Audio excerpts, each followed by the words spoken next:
Our basement used to look like this, straight out of the 90s with all the oak and beige. I recently shared how I renovated this space all by myself and everybody wanted to know how much I spent, so I'm breaking it down. And since I am a content creator, I realized my cost is going to be different than the average person, so I'm breaking it down at the end. First up were these DIY concrete countertops. I did the back bar and the main bar, and for all the forms and supplies, it was about $1,000. Then I decided to reuse all these cabinets and save money. I had all the supplies on hand except the black paint, which is about $50 a can. You want to make sure you use a cabinet specific paint, and these do cost a little bit more money, but it's worth it. Then I decided to use these antique mirror tiles, which were a splurge item for me out of pocket. They were $9 per tile, so it was $800 for the tile and another $200 for mortar, grout, and the spacers. This carpet was original down here, so I decided to take it out. I built my bar. I wish I could save all the receipts from this, but I'm estimating I spent about $200 in lumber. I did save money by reusing my old upper cabinets. These typically are $150 to $200 at the store,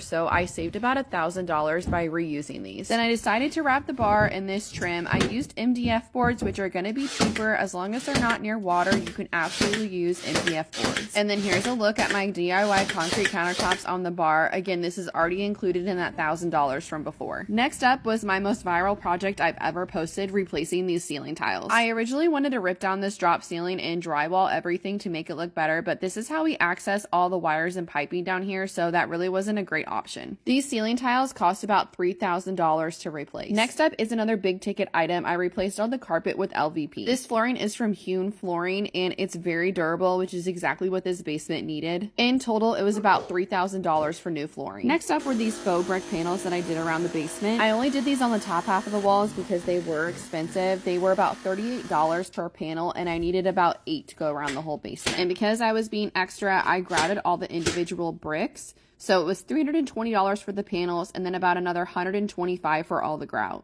I also did all this black trim around the whole basement. Again, I used MDF boards, which is gonna save you money. This was hard for me to add up, but I'm estimating I spent about $500 to do trim all the way around the basement and the bar. Now, there are a lot of things it's hard to add in here, like the decor, the hardware, the rugs, the couch, everything like that. Now let me break down the cost for an average person compared to a content creator. The average person would have spent about $10,000 to renovate this basement themselves. But since I post things on the internet, I only spent about $3,000 renovating this basement. However, that does not include my 10 months of free labor. Just another example of how DIY can save money.